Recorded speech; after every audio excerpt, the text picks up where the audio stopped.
لله الحمد لله نحمده ونستعينه ونستغفره ونؤمن به ونتوكل عليه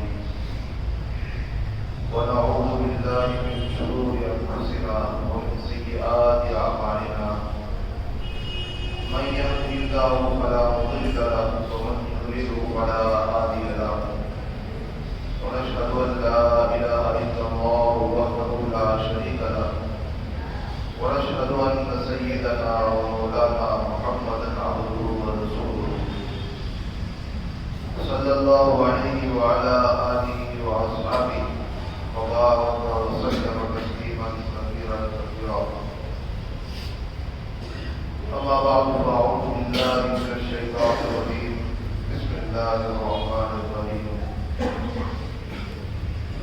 واعتصموا بحبل الله جميعا وقال تعالى في مقام آخر يا أيها الذين آمنوا لا تتخذوا اليهود والنصارى أولياء بعضهم أولياء بعض ومن يتولهم منكم فإنه منهم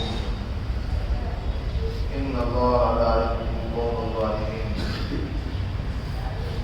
وقال النبي صلى الله تعالى عليه وسلم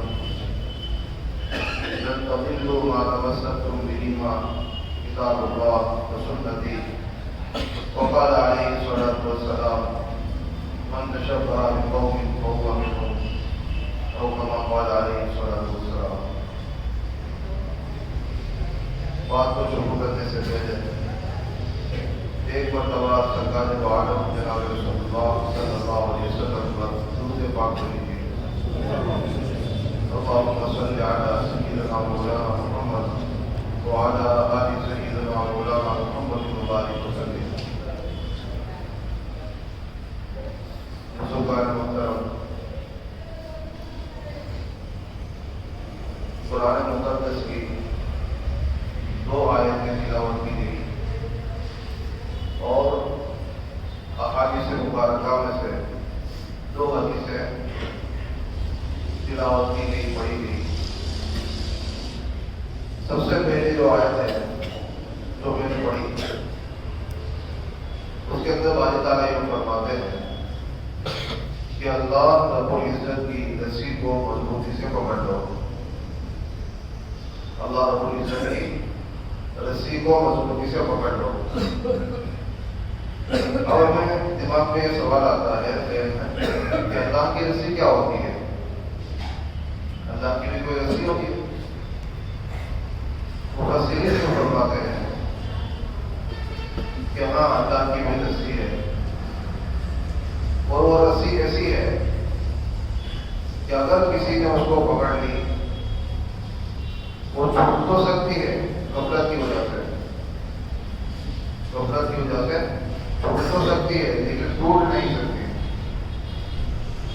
اور وہ رسی قرآن مقدس ہے، وہ رسی قرآن کریم ہے کہ اگر میں نے اور آپ نے قرآن کریم کو اپنا مقصد حیات بنا لیا، مضبوطی سے تھام لیا، اپنی زندگی کو قرآن مقدس کے سانچے میں ڈھال لیا،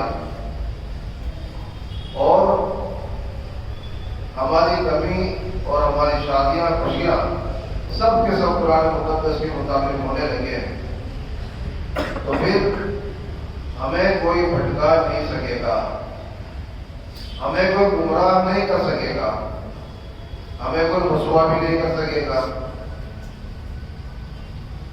اسی کو رحمت والے نبی جناب رسول اللہ صلی اللہ علیہ وسلم نے یوں فرمایا کہ ہرگز تم کو کوئی گمراہ نہیں کر سکے گا اگر تم نے دو چیزوں کو مضبوطی سے تھام لیا. ایک کتاب اللہ یعنی قرآن مقدس، اور دوسرا میری سنت. اگر ان دونوں چیزوں کو میں نے اور آپ نے مضبوطی سے تھام لیا اور ہماری زندگیاں ان دونوں چیزوں کے مطابق ڈھل گئی تو ہم کو کوئی گمراہ نہیں کر سکے گا، ہم کو کوئی بھٹکا نہیں سکے گا. آج مسئلہ سب سے بڑا یہ ہے کہ ہم سوچتے ہیں کہ ہم جائیں کہاں، ہماری پریشانیاں حل کیسے ہو، ہم کس کو فالو کریں، ہم کس کے پیچھے چلیں، اور ہماری پریشانیاں دور کیسے ہو. سیدھا سیدھا حل اللہ کے نبی علیہ السلام نے بتایا ہے، لیکن مجھے اور آپ کو سمجھ میں نہیں آتا ہے. کسی کے پیچھے جانے کی ضرورت نہیں ہے، کسی کو فالو کرنے کی ضرورت نہیں ہے، اور کسی کو اپنا رہبر بنانے کی ضرورت نہیں ہے. فالو کرنا ہو، اگر پیچھے چلنا ہو تو رسول اللہ صلی اللہ علیہ وسلم کی ذات مقدس ہے جو اللہ رب العزت نے آپ کو نمونہ بنا کر بھیجا ہے. آپ ان کی پیچھے چلیے، راہ راست پا جائیں گے. یہ بتایا اللہ کے نبی جس قرآن مقدس کو لے کر آئے ہیں، اس قرآن مقدس کے مطابق میرے اور آپ نے اپنی زندگی کو بنا لیا، پھر کسی کے پیچھے چلنے کی ضرورت نہیں ہے. آج قرآن کریم سے ہماری حالت یہ ہے کہ آج قرآن ہمارے اندر ہے تو صحیح، ہماری دکانوں میں قرآن ہے، ہمارے مکانوں میں قرآن ہے، اور ہماری باتوں کے اندر بعض باتوں کا قرآن مقدس کا تذکرہ آ جاتا ہے، موت میت کے اندر قرآن آ جاتا ہے. قرآن مقدس کو سینے سے لگاتے ہیں، قرآن کریم کو ہم آنکھوں پہ لگاتے ہیں، قرآن کریم کو ہم چھوٹتے ہیں اور ادب سے احترام سے اس کو پیش آتے ہیں. لیکن یہ قرآن کریم صرف یہیں تک محدود ہو چکا ہے، یہ قرآن کریم صرف یہیں تک محدود ہو چکا ہے. بھائی قسم کھانی ہو قرآن اڑاؤ، کسی کو کچھ کہلوانا ہو بھائی قرآن کے اوپر ہاتھ رکھ. کیا قرآن اسی لیے آیا تھا؟ قرآن قسمیں کھانے کے لیے آیا تھا؟ قرآن مقدس کو مسجدوں میں سجانے کے لیے قرآن آیا ہے؟ کیا ہمارے گھروں کے تاکوں کے اندر رکھنے کے لیے قرآن آیا ہے؟ ہماری دکانوں کی زینت بنانے کے لیے قرآن آیا تھا؟ قرآن اس لیے نہیں آیا تھا. قرآن اس لیے آیا تھا کہ زندگی کے اندر اگر کسی کے پیچھے چلنا ہو، ہماری زندگی اگر صحیح گزارنی ہے، قرآن مقدس کے مطابق زندگی گزارنا ہے، اس لیے آیا تھا. قرآن تو صحیح رہنمائی کرنے کے لیے آیا تھا. قرآن تو سراپا ہدایت ہے، جو انسان اس کے پیچھے چلتا ہے ہدایت پا جاتا ہے، اور جو اس کو چھوڑ دیتا ہے گمراہ ہو جاتا ہے. آج ہماری حالت یہ ہے کہ قرآن کو ہم نے سجا تو دیا لیکن ہماری زندگیوں کے اندر نہیں آیا ہے، عملی نمونہ نہیں ہوا، ہم نے اس کے مطابق عمل کر کے نہیں دکھلایا ہے، اس لیے ہم پریشان ہیں، اس لیے ہم پریشان ہیں. اور رسول اللہ صلی اللہ علیہ وسلم کی حیات طیبہ جو ہمارے لیے نمونہ ہے، ہم نے اس کے مطابق زندگی نہیں گزاری، اس لیے ہم پریشان ہیں. اور آج اگر یہ کہوں تو شاید غلط نہیں ہے کہ آج ہم اصلی مسلمان نہیں ہیں، رسمی مسلمان ہیں. آج ہم اصلی مسلمان نہیں ہیں، آج ہم رسمی مسلمان ہیں، نقلی مسلمان ہیں. آپ کہیں گے کیسے ہیں؟ تو اس کا جواب بھی دیا گیا کہ آج ہماری مسلمانی مسجد کے دہلیز سے شروع ہوتی ہے، مسجد کے دہلیز پر ختم ہو جاتی ہے. نماز پڑھنے کے لیے آؤ، مسجد کے دہلیز پر قدم رکھا، صوفی بن گئے، موبائل پر سوئچ آف کر دیتے ہیں، سائلنٹ کر دیتے ہیں یا وائبریشن پر ڈال دیتے ہیں، وضو کر کے پاک صاف ہو جاتے ہیں الحمدللہ. مسجد کے دہلیز کے اوپر قدم رکھ کر یہ کرتے ہیں کہ دعا بھی پڑھ لیتے ہیں، بالکل صوفی تو بن گئے، صاف ستھرے بن گئے الحمدللہ. مسجد میں آ کے نماز بھی پڑھ لیتے ہیں، قرآن مقدس کو بھی اٹھا لیتے ہیں، دعا بھی مانگ لیتے ہیں، ذکر و اذکار بھی کر لیتے ہیں. مسجد کے اندر جھوٹ بھی نہیں بولتے ہیں جہاں تک ہو سکتا ہے، مسجد کے اندر غلط کاری بھی نہیں کرتے ہیں الحمدللہ. ہماری سوچیں بھی بالکل صحیح ہوتی ہے اللہ کے فضل سے. اور جہاں تک ہو سکتا ہے جھوٹ سے، غیبت سے، دھوکے سے ہم مسجد کے اندر پرہیز کرتے ہیں. مسلمان کیسا ہونا چاہیے؟ مسلمان ایسا ہونا چاہیے جیسا کہ مسجد میں ہوتا ہے، نہ جھوٹ، نہ دھوکہ، نہ چغلی، نہ غیبت. نہ کسی کے بارے میں غلط سوچنا، بس اس کے دل و دماغ کے اندر صرف ایک ذات ہے، وہ اللہ کی ذات ہے۔ میں نماز پڑھنے کے لیے آیا ہوں، اب یہاں پر غلط کاری نہیں ہو سکتی ہے، غلط باتیں یہاں پر نہیں ہو سکتی ہے۔ یہ مسجد کی دہلیز پر قدم رکھ کر ہم مسلمان بن گئے۔ اور ہماری مسلمانی جب تک ہم نے نماز پڑھ لی، ہمارا جو کام مسجد کا تھا وہ کام ہو گیا۔ جیسے مسجد کے دہلیز کے اوپر قدم رکھا اور الٹے پیر سے قدم کو باہر نکالا اور مسجد سے باہر نکلنے کی دعا پڑھ لی، اس کے بعد سب سے پہلا کام ٹوپی کو نکالی، یہ پیر کیا۔ ایسا ایسا مسلمانی کا ہو رہی دیکھیے۔ پھر اور مسجد کے گیٹ کے باہر گئے، اپنی شلوار کو اپنی پینٹ کو ٹکنوں سے نیچے کر لیا، اللہ ماشاء اللہ۔ بعض لوگ ہوتے ہیں وہ جو نہیں کرتے ہوں گے، محتم کی شان سنت کو چھوڑ رہے ہیں۔ ما اسفل من الکعبین من الازار فی النار، اور کما قال علیہ الصلوۃ والسلام، رحمت والے نبی یہاں پر دھمکی دے رہے ہیں، ڈانٹ دے رہے ہیں، ڈانٹ رہے ہیں کہ ٹکنوں کا جو حصہ، پاجامہ کا جو حصہ ٹکنوں سے نیچے ہوگا تو وہ حصہ جہنم میں جائے گا۔ اللہ تمام کی حفاظت فرمائے، اللہ تمام کو حفظ و امان میں رکھے، وہ صحیح سمجھ عطا فرمائے۔ دوسرا کام یہ ہوتا ہے، موبائل سوئچ آف تھا، سوئچ آن ہو جاتا ہے، سائلنٹ تھا، اس کو ریکارڈ پر ڈال دیتے ہیں، بولتا کر دیتے ہیں۔ اس کے بعد جھوٹ بھی شروع، غیبت بھی شروع، لوگوں کی برائیاں بھی شروع، کاروبار کے اندر دھوکہ دینا بھی شروع۔ سب کے ساتھ مسلمانی جو مسجد میں تھی، جو اصلی مسلمان تھے، اب وہاں جا کر نقلی مسلمان بن گئے۔ تو کیا یہ میری بات غلط ہے کہ ہم اصلی مسلمان نہیں ہیں، ہم نقلی مسلمان ہیں، ہم رسمی مسلمان ہیں؟ اور رسمی مسلمان کیسے؟ کسی کے گھر میں میت ہو گئی، وہ سیدھا بن گیا، ایک دم صوفی بن گیا، رسمی مسلمان۔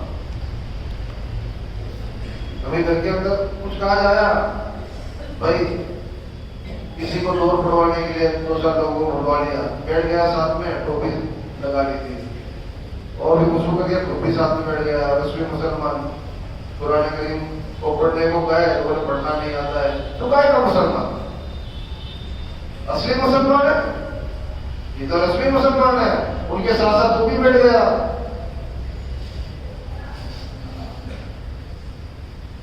ایک عربی بدو، ایک عرب کا دیہاتی، وہ ایک صدا لگاتا تھا۔ وہ صدا کیا تھی؟ اس سے پہلے میں ایک بات کہوں کہ ہمارے ایمان میں اور صحابہ کے ایمان میں بہت فرق۔ وہ بالکل اصلی مسلمان تھے، چوکے مسلمان تھے۔ ہم اگر ان کی نقل بھی کرتے تھے، نقلی مسلمان کہلانے کے لائق ہوتے ہیں، کیونکہ نقل ہی تو اتارنے کو کہا ہے ان کی۔ ہم کو نقل اتارنی ہے، صحابہ کی نہیں، غیروں کی نقل اتارنی ہے۔ یہ نقلی مسلمان، نقل ہی کرنے والا مسلمان۔ ہمارے ایمان میں اور صحابہ کے ایمان میں بہت تفاوت۔ ان کا ایمان آسمانوں کی بلندیوں سے بھی اوپر اگر کہا جائے اس کو چھوڑا تھا، اور ہماری ایمان کی سطح اللہ حفظ و امان میں رکھے، ہم خود اس کے اوپر غور و فکر کر سکتے ہیں۔ ایک عرب کا دیہاتی صدا لگا رہا تھا، الفرق بین الایمان و بین الصحابہ، الفرق بیننا و بین الصحابہ، کیوں کہہ رہا تھا؟ لوگ چونک گئے۔ کیا مطلب ہوتا ہے اس کا؟ ہمارے اور صحابہ کے درمیان میں کوئی فرق نہیں ہے، وہ کہہ رہا تھا۔ لوگ گھبرا گئے، یہ کیا کہہ رہا ہے، یہ کیا کہہ رہا ہے؟ اس کو پکڑا لوگوں نے، تو کیا کہنے جا رہا ہے؟ ہمارے اور صحابہ کے درمیان میں بہت فرق ہے۔ وہ تو نبی کی محبت میں مرنے والے تھے، بلکہ اپنی جانوں تک کے نذرانے پیش کرنے والے تھے. اور ہم تو ایسا کچھ بھی نہیں ہے، تو یہ کیوں کہہ رہا ہے؟ اس کو جب لوگوں نے پکڑا، اسے ایک اور دو چار الفاظ آگے بڑھائے، ایک جملہ آگے بڑھایا، ما الفرق بیننا وبین الصحابہ الا شبرا واحدا. ہمارے اور صحابہ کے درمیان میں کوئی فرق نہیں ہے، صرف ایک بارش کا فرق ہے، ایک ملن، ایک بارش کا فرق ہے. اس نے جو کہا لوگوں کو چھوڑ دیتے، لوگوں نے جب اس کی پکڑ کی تو اس نے جملہ الا شبرا واحدا، کہ ہمارے اور صحابہ کے درمیان میں کوئی فرق تھوڑی ہے، صرف ایک ملن کا فرق ہے، ایک بارش کا فرق ہے. پھر وہ کہنے لگا، بولے ہاں میں یہی کہوں گا. پھر اس نے سمجھایا لوگوں کو، ہمارا ایمان زبان پر ہے، ہماری مسلمانی زبان پر ہے. ہم لوگوں کو صرف تلقین کر سکتے ہیں، لوگوں کو بڑی بڑی باتیں کر سکتے ہیں. اور صحابہ کا ایمان زبان سے دل پر تھا، صحابہ کا ایمان دلوں کے اندر تھا. اور اس نے اسے بات کو بتایا، دیکھو ایک ہی بارش کا فرق ہے کہ صحابہ کا ایمان دلوں کے اندر رچ گیا تھا، بس گیا تھا، اور ہمارا ایمان صرف زبانوں پر رہ گیا ہے. اور اگر ہے بھی تو دوسروں کے لیے، لوگوں کو سدھارنے کے لیے.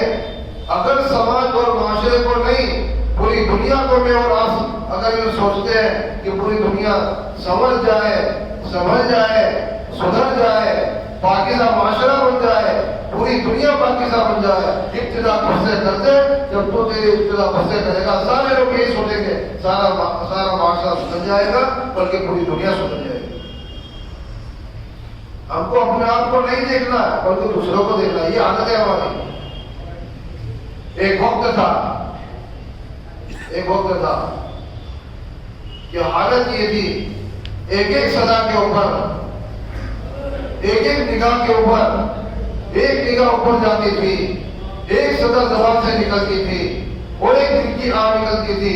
دنیا کا نقشہ بدل جایا کرتا تھا. آج کیا وجہ ہے کہ ہم رو رہے ہیں، ہم چلا رہے ہیں، چیخ و پکار کر رہے ہیں. ہمارے ہم سے دنیا کا جغرافیہ تو کیا، دنیا کا نقشہ تو کیا، گھر کا نقشہ نہیں بدل رہا ہے. کیا وجہ ہے؟ مزید کے اندر ایمان نہیں ہے. اصلی مسلمانی ختم ہو گئی ہے، رسمی مسلمانی باقی ہے، اور نقلی مسلمانی باقی رہ گئی ہے. کیوں نقلی مسلمانی؟ ابھی دیکھیے بھی چند دنوں کے بعد پتا چلے گا اصلی مسلمان ہے کہ نقلی مسلمان ہے کہ رسمی مسلمان ہے، پتا چل جائے گا. چند دنوں کے بعد پتا چلے گا کہ کون اصل مسلمان ہے. میں دیگر ادیان کی اور دوسرے مذاہب کی بات نہیں کر رہا ہوں. وہ دوسرے مذاہب اپنے اپنے مذہب کے اعتبار سے جو بھی کام کرے، مسلمان کو یہ تاکید کی گئی ہے کہ مسلمان تو اپنے مذہب کے اعتبار سے کام کر، جس طرح ان کو تاکید کی گئی ہے. تو تیرا کام کر، وہ ان کا کام کریں گے. بھائی تیرے خود کے پاس کرنے کے کتنے سب کام ہیں، اس کو چھوڑ کر تو دوسروں کی نقل کر رہا ہے، دوسروں کی نقل اتار رہا ہے. تجھ کو ایک طریقہ کیا کم لگ رہا ہے جو رسول اللہ صلی اللہ علیہ وسلم بتا کر گئے ہیں، وہ طریقے کم لگ رہے ہیں، تو تو دوسروں کے طریقے کے پیچھے بھاگ رہا ہے. پتا چلے گا تھوڑے دن بعد کہ ہم اصلی مسلمان تھے یا نقلی مسلمان تھے یا رسمی مسلمان تھے. کیا کریں مولانا صاحب، بچے نہیں مانتے ہیں. کہ اللہ کو یہ جواب دینا کافی ہے؟ کیا کوئی باپ کل کو قیامت کے دن اللہ رب العزت نے اگر پوچھ لیا تو باپ یہ بات کی جواب دے گا، باری تعالیٰ میری اولاد نہیں مانتی تھی؟ کیا اس کا جواب کافی ہو جائے گا؟ کیا اللہ تعالیٰ اس کو چھوڑ دیں گے؟ ہرگز نہیں. بچوں کو منوانا بہت آسان ہے، بچوں کو منوانا بہت آسان ہے. جذبات کے اوپر قابو کرنا آج بہت آسان ہے. آنکھیں کھلی ہے، آنکھیں بند ہو جائے گی، مسائل کھڑے ہو جائیں گے.